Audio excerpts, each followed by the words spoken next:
அருணாச்சலேஸ்வராய நமஹ. வணக்கம், நான் உங்கள் கோவிந்தராஜன். இது சப்தகிரி டிராவல் எக்ஸ்பி. இது காஞ்சிபுரம் எபிசோடுங்க. காஞ்சிபுரத்தில் உள்ள முக்கியமான கோயில்கள்லாம் பார்த்துக்கிட்டு இருக்கோம். அதில் இன்றைக்கி பார்க்க போகிற கோவில் அருள்மிகு கச்சபேஸ்வரர் திருக்கோவில் காஞ்சிபுரம்.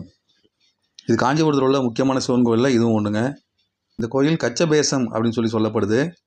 மூலவர் வந்து கச்சபேஸ்வரர், தாயார் சுந்தராம்பாள் அம்மையார்.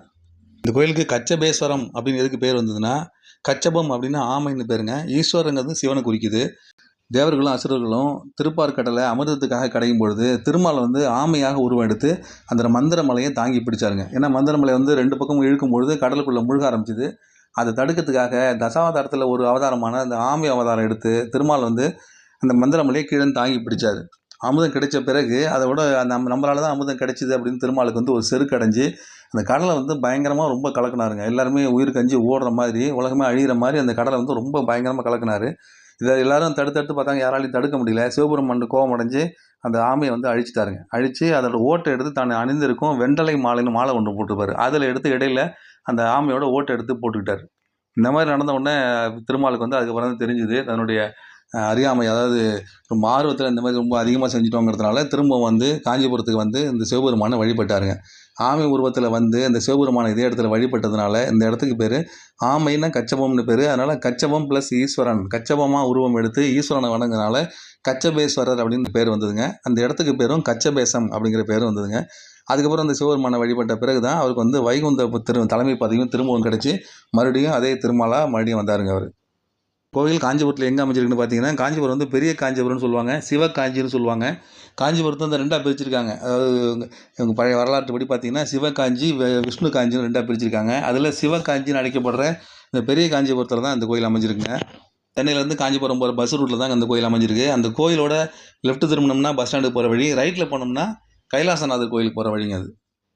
இந்த கோயிலோட சிறப்பு என்னென்னு பார்த்தீங்கன்னா, கோயிலுக்கு வந்து நேரடியாக போய் சிவபெருமானை வழிபட்டவர்களுக்கும் இந்த கோயிலுக்கு போகணும்னு நினைச்சவர்களுக்கு கூட சிவபெருமானோட அருள் கிடைக்கும்னு சொல்லி தான் மக்களோட நம்பிக்கையாக இருக்குங்க. அது இந்த திருக்குளத்துக்கு சிறப்பு சேர்க்கும் வகையில் இந்த திருக்குளத்தை சுற்றி ரொம்ப அருமையான சிலைகள்லாம் செஞ்சு வச்சுருக்காங்க. அழகாக மண்டபங்கள்லாம் கட்டி வச்சுருக்காங்க. கோபுரத்துக்கு வாசலே பார்த்தீங்கன்னா ஒரு யானை சிலை ஒன்று இருக்கும். ரொம்ப ரொம்ப அழகாக அந்த சிலையை வடிவமைச்சிருக்காங்க. பொதுவாக பார்த்தீங்கன்னா ஆமை செல்லும் வழி வந்து விளங்காதுன்னு சொல்லுவாங்க. கிராமத்துலலாம் பார்த்தீங்கன்னா ஆமை ஒரு இடத்துல உள்ளே பூந்துச்சுன்னா அந்த வீடு விளங்காது, இல்லை ஒரு பில்டிங்கில் பூந்துச்சுன்னா அந்த பில்டிங் விளங்காதுன்னு சொல்லி தான் சாதாரண பொதுமக்களோட ஒரு நம்பிக்கையாக இருக்குங்க, பழமொழியாகவும் இருக்குங்க. ஆனால் இந்த திருத்தலத்தில் திருமாலே ஆமை வடிவத்தில் வந்து ஈசனை வழிபட்டதுனால இந்த கோயில் வந்து ரொம்ப ரொம்ப சிறப்பாக கருதப்படுதுங்க. இந்த கோயிலுக்கு வந்து இந்த திருக்குளத்தில் வந்து நீராடிட்டு சிவபெருமானை வழிபட்டோம்னா கண்டிப்பாக நமக்கு வந்து செல்வம் பெருகும், வாழ்க்கையில் எல்லா விதத்துலையும் வெற்றி கிடைக்குங்கிறது தான் பொதுவான நம்பிக்கையாக இருக்குங்க.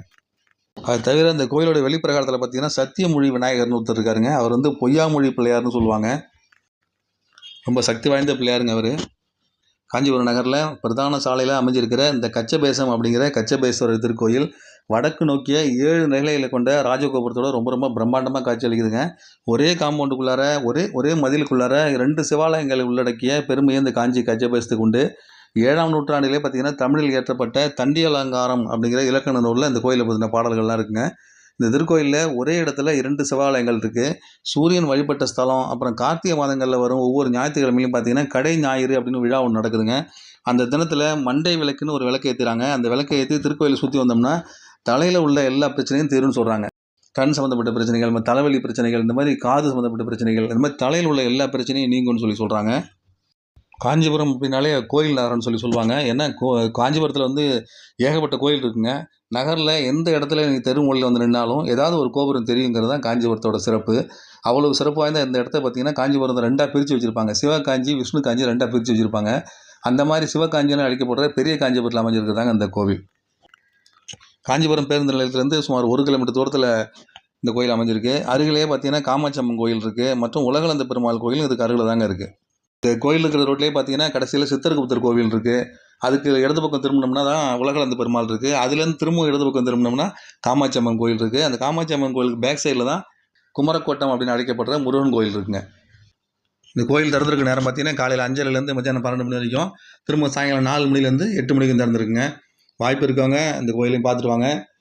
காஞ்சிபுரம் போனோம்னாலே நிறைய கோவில் இருக்குங்க. நம்ம பார்க்க வேண்டிய கோயில்னு பார்த்தீங்கன்னா சிவன் கோயிலும் நிறையா இருக்குது, அதுமாதிரி விஷ்ணு கோயிலும் நிறையா இருக்குது. ஒரு நாளில் பார்த்துட்டு வர மாதிரி கோயில்கள்லாம் இல்லைங்க. நிறைய கோயில்கள் இங்கே இருக்கிறதுனால வாய்ப்பு இருந்தால் ஒரு நாள் தங்கி எல்லா கோயிலையும் பார்த்துட்டு வரலாங்க. முயற்சி பண்ணி பாருங்கள். மறுபடியும் இந்த மாதிரி இன்னொரு காஞ்சிபுரம் அப்டேட்ஸோடு உங்களை மீண்டும் சந்திக்கிறேன். நன்றி, வணக்கம்.